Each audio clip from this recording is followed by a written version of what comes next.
Assalamualaikum warahmatullahi wabarakatuh. Nama saya Rosita Afifah.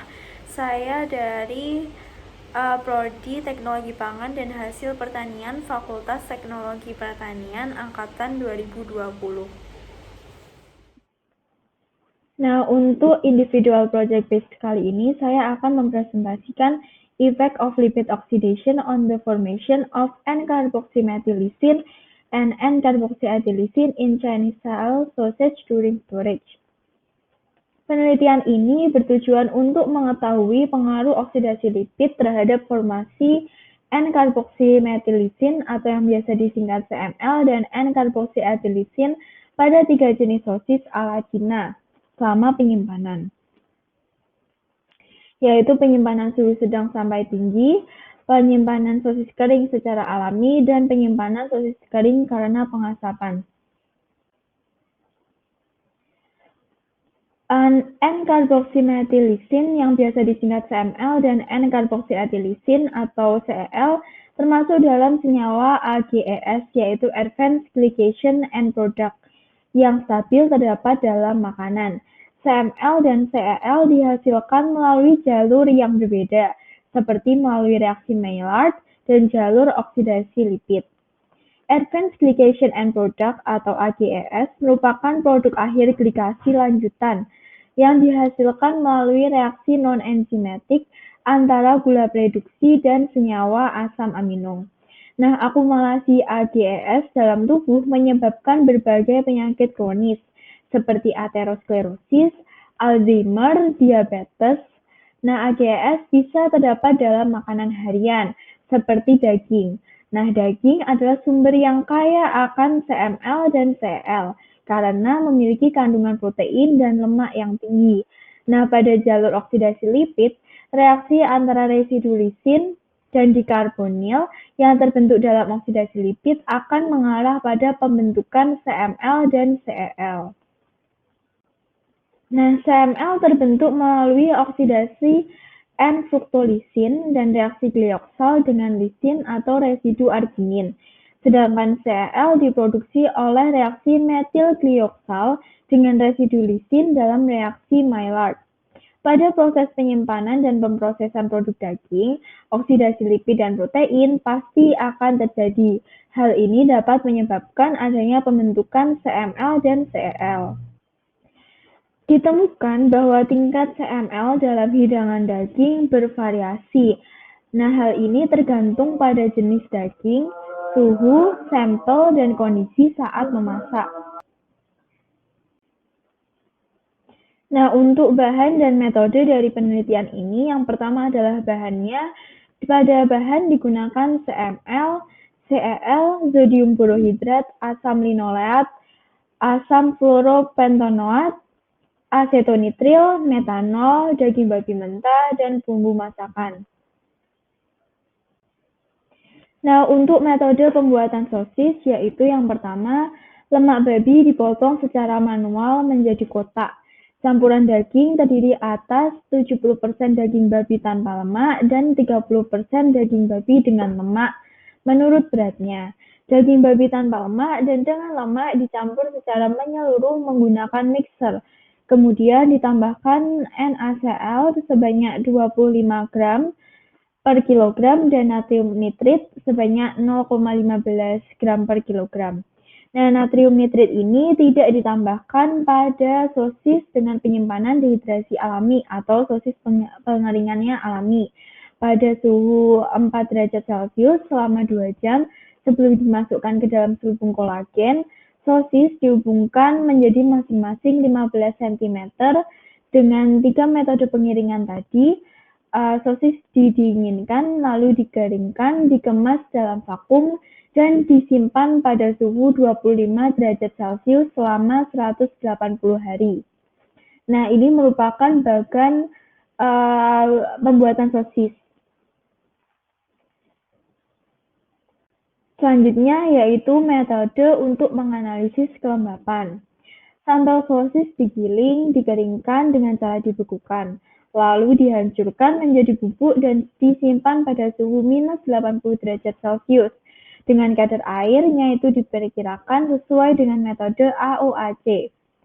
Lalu metode untuk mengukur oksidasi lemak yaitu 1,5 mili larutan asam tiobarbiturat atau yang biasa disingkat TBA dan larutan TCA ditambahkan ke sampel cincang, lalu dicampur selama 30 detik. Nah, campuran ini ditempatkan dalam pemanas air pada suhu 100 derajat Celcius selama 1 jam. Absorbensi dicatat pada lambda sama dengan 532 nanometer terhadap belangko reagen yang telah disiapkan dengan cara yang sama. Nah, hasilnya dihitung menggunakan persamaan yang tertera pada slide.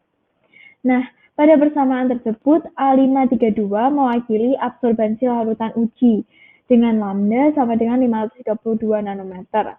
Nah, WS adalah berat sampel dalam gram dan 9,48 dalam persamaan tersebut adalah konstanta. Nah, berikut merupakan metode untuk menghitung ekstraksi myofibrilar protein atau yang biasa disebut MFP. Otot longisismus beku ditempa selama 4 jam pada suhu 4 derajat Celcius. Kemudian dicincang untuk ekstraksi MFP dengan buffer isolasi 100 milimol natrium fosfat, 0,1 natrium klorida, 2 milimol magnesium klorida, dan 1 milimol etilena asam glikol tetraasetat dengan pH 7. Pada proses ekstraksi MFP itu disimpan pada suhu 4 derajat Celcius.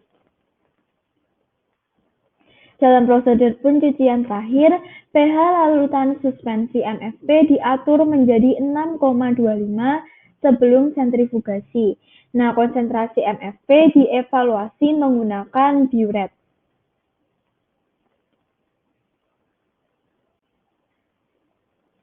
Nah, pada persiapan model sistem digunakan asam linoleat sebagai reaktan dalam proses model sistem untuk menyelidiki peran oksidasi lipid dan reaksi Maillard pada pembentukan CML dalam produk daging.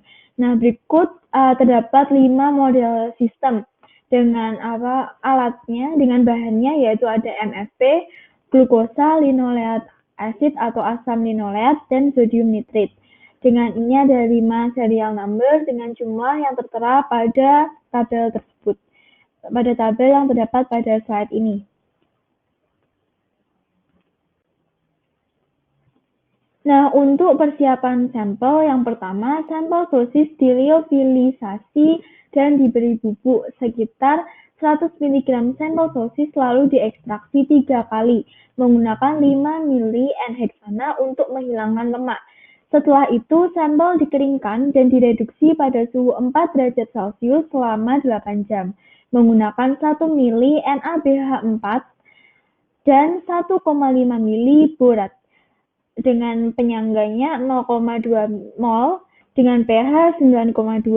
Setelah perlakuan reduksi, 2,5 mili 12 mol HCl dicampur dengan sampel di atas dan dipanaskan pada 110 derajat Celcius selama 24 jam.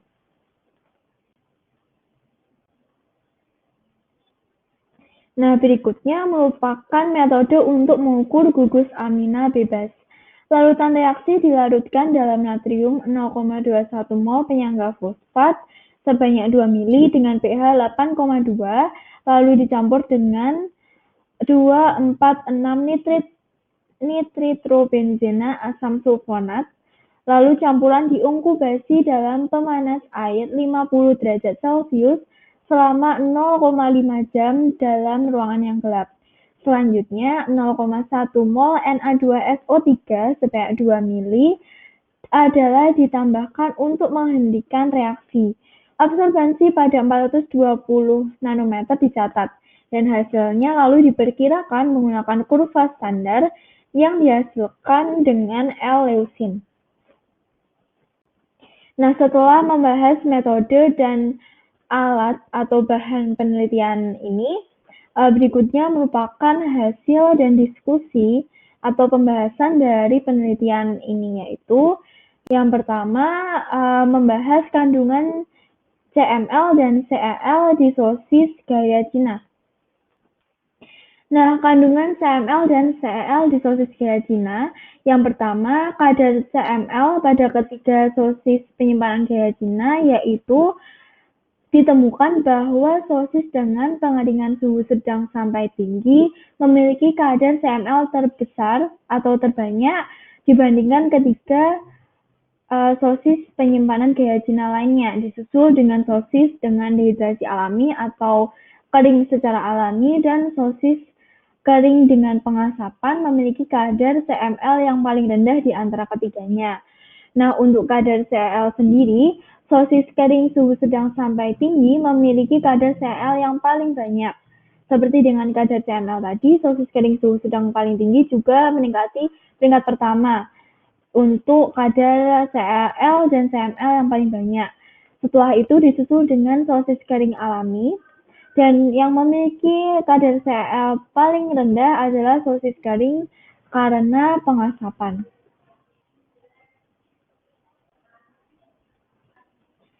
Nah, kandungan CML dan CL pada sosis terdehidrasi alami dan sosis dengan pengasapan relatif lebih rendah dibandingkan dengan penyimpanan suhu sedang sampai tinggi sosis kering. Nah, kemungkinan hal ini disebabkan karena adanya perbedaan metode proses pada daging. Sosis terhidrasi alami diproses pada suhu ruang 25 derajat Celcius dan reaksi Maillard itu berjalan lambat sehingga kandungan CML dan CL yang dihasilkan lebih rendah daripada penyimpanan suhu sedang sampai tinggi sosis kering. Nah, sosis kering dengan pengasapan itu mengandung kadar CML dan CEL yang lebih rendah daripada penyimpanan suhu sedang sampai tinggi. Hal ini karena adanya penambahan nitrit selama processing dan tingginya senyawa fenol yang terbentuk karena pengasapan. Nah, konten CML dan CEL di semua sampel itu meningkat cepat setelah 60 hari. Hal ini dikarenakan tingkat oksidasi lipid itu meningkat seiring bertambahnya waktu inkubasi penyimpanan. Nah, pada hal ini CML dihasilkan melalui oksidasi N-fruktolisil atau dengan reaksi glioksal dengan gugus amino dari lisin. Sedangkan CL seperti yang tadi, dia dibentuk oleh reaksi metil glioksal dengan lisin. Nah, dalam sistem pangan, GO dan MGO dapat dibentuk melalui berbagai jalur kimia, termasuk oksidasi gula dan lipid. Nah, radikal hidroksi atau persen OH yang terbentuk melalui oksidasi lipid dapat membantu pembentukan CML dan CL dari makanan dengan reaksi Maillard.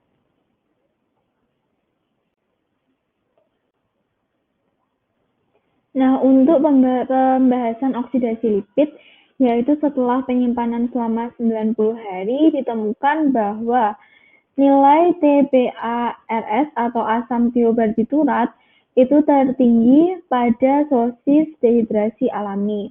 Nah, hal ini kemungkinan dikarenakan formulasi dan prosedur pemrosesan sosis yang berbeda. Nah, pada hal ini, sodium nitrit digunakan sebagai zat aditif pada sosis kering dengan penyimpanan suhu sedang sampai tinggi dan pada sosis kering karena pengasapan, tetapi tidak ditambahkan pada sosis kering karena terdehidrasi alami. Nah, padahal natrium nitrit itu memiliki sifat antioksidan yang kuat dan dapat menghambat oksidasi lipid dalam daging yang telah dimasak. Yang kedua, kadar TBAR atau asam tiobarbiturat pada sosis kering pengasapan itu lebih rendah dibanding dengan sosis terdehidrasi alami.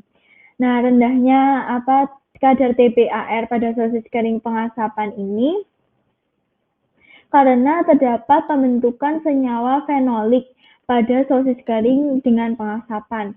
Nah, zat fenolik itu pada zat fenolik terdapat sifat antioksidan dalam produk daging asap.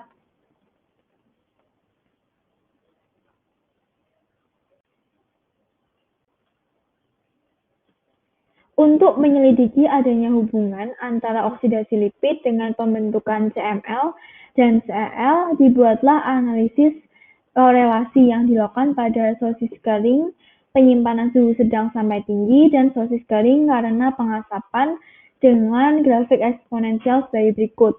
Nah, pada grafik ini kadar CML dan kadar TBARS itu meningkat secara eksponensial. Begitu juga kadar CEL dan kadar TBARS juga meningkat secara eksponensial. Nah, oleh karena itu dapat dinyatakan bahwa oksidasi lipid dapat memfasilitasi akumulasi CML dan CEL selama penyimpanan. Nah, selanjutnya akan membahas efek oksidasi lipid pada formasi CML pada MFP atau myofibrillar protein system model. Nah, pada kelima sistem model ini dapat dilihat bahwa grafik konten CML terhadap waktu inkubasi ini meningkat. Jadi, semakin lama waktu inkubasi, konten atau kandungan CML itu meningkat. Nah, berikut merupakan pembahasannya, yaitu setelah 6 hari inkubasi, jumlah CML dalam MFP glukosa itu lebih tinggi dibandingkan dengan asam MFP linoleat. Hal ini dapat disimpulkan bahwa glukosa merupakan prekursor CML dibandingkan dengan asam linoleat.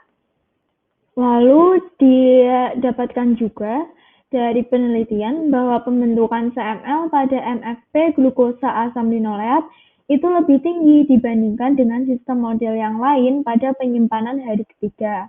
Nah, dari hal tersebut dapat disimpulkan bahwa keberadaan asam linoleat itu mungkin mendukung generasi CML dalam asam MFP glukosa linoleat. Nah, hasil berikutnya yaitu terdapat penurunan senyawa amina bebas seiring dengan waktu inkubasi. Nah, hal ini dikarenakan amina bebas itu dapat bereaksi dengan senyawa karbonil pada model sistem selama waktu inkubasi bertambah, sehingga terdapat penurunan senyawa amina bebas. Nah, dalam model sistem yang mengandung nitrit, jumlah CML secara signifikan lebih rendah daripada MFP glukosa dan MFP linoleat selama inkubasi hingga hari kelima. Hal ini dapat disimpulkan bahwa natrium nitrit tidak kondusif untuk pembentukan CML dalam model sistem, karena natrium nitrit dapat menghambat oksidasi lipid dalam produk daging, karena memiliki sifat antioksidan yang kuat melawan oksidasi lipid dan mengurangi pembentukan melondialdehid. Hal ini menunjukkan bahwa natrium lipid dapat mencegah oksidasi lipid yang menyebabkan jumlah CML yang lebih rendah dalam MFP glukosa natrium nitrit dan MFP asam linoleat natrium nitrit. Nah, selanjutnya nomor 5 yaitu total konten CML dalam MFP glukosa dan MFP asam linoleat secara signifikan lebih rendah daripada MFP glukosa asam linoleat setelah inkubasi selama 5 hari.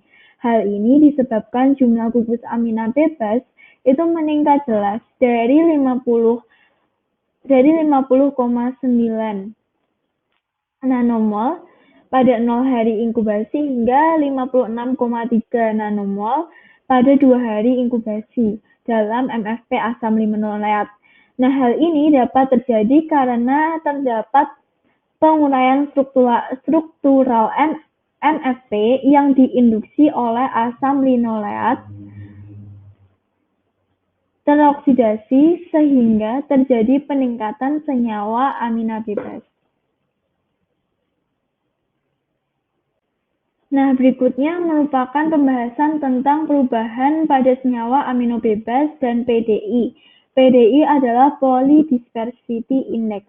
Nah, PDI sering digunakan untuk mengkarakterisasi lebar berat molekul dan distribusi ukuran partikel. Penurunan PDI pada MFP glukosa setelah 6 hari inkubasi mengindikasikan bahwa distribusi ukuran MFP semakin sempit seiring bertambahnya waktu inkubasi. Selanjutnya, pada MFP asam linoleat dan MFP glukosa asam linoleat terdapat kenaikan PDI setelah 6 hari inkubasi. Hal ini menunjukkan bahwa distribusi partikel menjadi lebih luas seiring bertambahnya waktu inkubasi.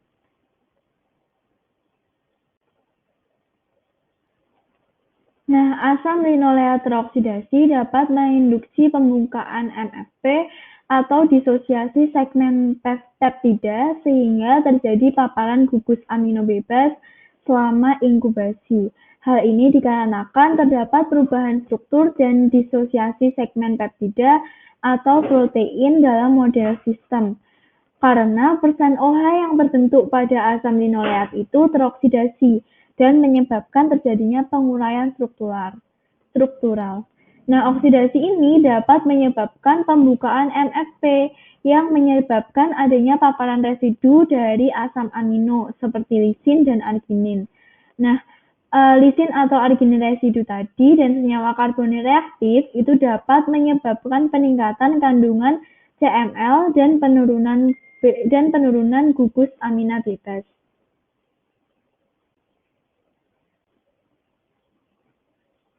Nah, untuk mekanisme yang lebih memperhatikan ketersediaan lisin atau residu arginin, jadi ini yang mekanisme yang dia itu dengan ketersediaan lisin atau residu arginin, yaitu ada dua mekanisme. Yang pertama, MFP yang tidak teroksidasi, yaitu MFP glukosa, dan MFP teroksidasi ringan, yaitu MFP asam linoleat dan MFP glukosa asam linoleat. Nah, pada MFP yang tidak teroksidasi itu, sebagian besar lisin dan arginin terletak di dekat permukaan atau di permukaan miosin. Nah, miosin itu merupakan protein utama dalam MFP dan memiliki hubungan yang erat dengan fungsionalitas daging. Nah, seiring berjalannya waktu inkubasi, sebagian dari miosin itu teroksidasi. Nah, ini namanya MFP sedikit teroksidasi. Nah, sebagian dari miosin itu terbuka dan terkena gugus amino bebas. Residu amino bebas yaitu residu lisin atau arginin yang kemudian memfasilitasi generasi CML oleh reaksi Maillard di MFP glukosa asam linoleat. Jadi ini mekanisme ini seperti beriringan. Nah, sekarang ke kesimpulan. Kesimpulan dari penelitian ini yaitu, nah, berikut merupakan hasil-hasil kesimpulan.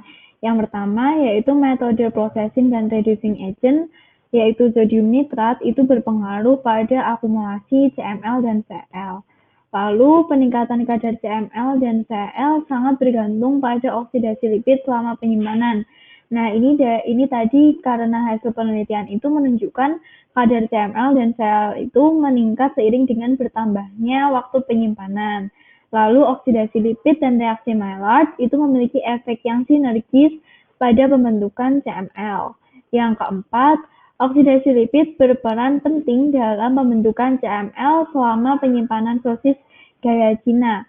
Nah, hal ini itu dapat dibuktikan dengan terdapat korelasi secara eksponensial antara zat reaktif yaitu asam tiobarbiturat atau TBAR tadi pada CML dan Cl pada penyimpanan suhu sedang sampai tinggi sosis kering dan sosis daging asap yang membuktikan bahwa oksidasi lipid itu memfasilitasi pembentukan CML dan Cl selama penyimpanannya. Nah, tadi itu merupakan kesimpulan dari penelitian ini.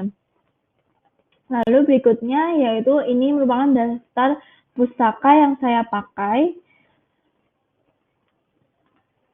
Ya, ini adalah jurnal penelitian yang dipakai sebagai dasar dari pembuatan presentasi ini. Sekian presentasi dari saya. Terima kasih. Assalamualaikum warahmatullahi wabarakatuh.